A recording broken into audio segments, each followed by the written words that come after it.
The New York Jets have been bad. Like, really bad. Since advancing to back-to-back AFC title games in 2009 and 2010 with Mark Sanchez at quarterback. But I think we all know how that ended. More recently, the Jets tried and failed to develop Sam Darnold, who after 3 dreadful seasons was traded this summer to the Carolina Panthers. To kickstart their rebuild, the Jets have completely cleaned house and are moving forward with a new coaching staff and a lot of new personnel on both sides of the football. New head coach Robert Saleh brings a defensive dominant philosophy and pressure-based defensive scheme from San Francisco to New York City, looking to turn the culture around in the Big Apple. Also joining Saleh from San Fran is first-time offensive coordinator Mike LaFleur, younger brother of current Green Bay Packers head coach Matt. Mike got his first NFL position as an offensive intern for the Cleveland Browns in 2014 under Kyle Shanahan. LaFleur followed Shanahan to Atlanta for the 2015 and 2016 seasons, serving as an offensive assistant. And in 2017, upon Shanahan's promotion to head coach of the 49ers, LaFleur accepted a position as the passing game coordinator and wide receivers coach for San Francisco. LaFleur served in those roles for 2 years, and in the 2020 season, LaFleur was a key part of the staff that helped the 49ers to an NFC Championship title before losing to the Kansas City Chiefs in Super Bowl 54. LaFleur joins Robert Saleh in New York for his first opportunity as an offensive coordinator in the NFL. With a fully revamped staff, the Jets badly needed a new franchise quarterback and a fresh face to hopefully right their sinking ship.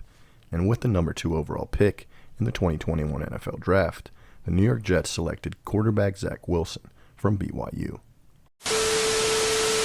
Wilson only had one standout season in college, as he dealt with inconsistency and a variety of injuries in his first few seasons as a Cougar. But as a junior in 2020, Zach started 12 games, completed an incredible 73% of his passes for nearly 3,700 yards, with 33 touchdowns to just 3 interceptions passing, adding another 250 yards and 10 touchdowns with his legs. The 6'2", 215-pound gunslinger from Provo has above-average mobility and a big-time arm, capable of making off-platform and off-schedule throws, with great pocket awareness and creativity, using various arm angles and release points to make plays downfield in the passing game. Wilson is a dynamic playmaker who can beat you through the air or on the ground, though his lack of prototypical size and relative lack of experience versus high-level competition are the most obvious concerns when trying to project his success at the NFL level.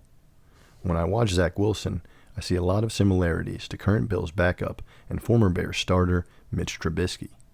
Trubisky was the number 2 overall pick of the Chicago Bears in the 2017 draft, and the first quarterback selected that year over other names like Patrick Mahomes and Deshaun Watson. Like Wilson, the former North Carolina Tar Heel only had one standout college season before being selected second overall. At UNC in 2016, Trubisky started 13 games, completing 68% of his passes for 3,748 yards, with 30 touchdowns to 6 interceptions passing, adding 300 yards and 5 touchdowns rushing. During his time in Chicago, Trubisky struggled with consistency, but had a 29-21 record as a starter, making the Pro Bowl in 2018, but eventually losing his starting job to Nick Foles last year. Trubisky was not re-signed by the Bears this offseason, and is now the backup to Josh Allen in Buffalo. Despite their eerily similar stature, statistics, and selection, Wilson is already a more polished passer than Trubisky and has the potential to be a better NFL QB and possibly a Pro Bowler in his first few seasons. But like Trubisky, Wilson will always be compared to the other QBs in his draft class, as he was picked after Trevor Lawrence and before Trey Lance, Mac Jones, and Justin Fields. Looking at what the Jets did in the draft and free agency, it's clear they're building around their new franchise QB, and I believe New York could have a sneaky competitive team in this year's AFC East race.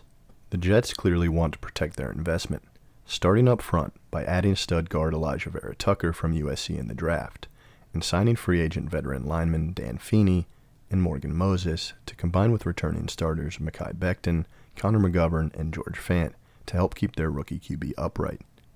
In addition to building up their offensive line depth, the Jets added multiple weapons this offseason, signing wideouts Corey Davis and Keelan Cole, tight end Tyler Kroft, and running back Tevin Coleman in free agency, while drafting Ole Miss receiver Elijah Moore in the second round and North Carolina scat back Michael Carter in the fourth round of this year's draft. The selection of Moore complicates things for veteran slot man Jamison Crowder, while the Jets will also be looking for contributions from second-year wide receiver Denzel Mims, who struggled to stay healthy as a rookie, as well as tight end Chris Herndon, who is yet to play up to his potential in the pros. I expect the Jets to field a much more competitive squad, with Wilson under center and Saleh at the helm, and predict a 6-11 record for Gang Green in 2021. What do you think of the Jets' new look roster and staff? Can Zach Wilson help lead New York to more wins? Let me know in the comment section below, and don't forget to like this video and subscribe to the channel if you haven't already for more NFL content just like this.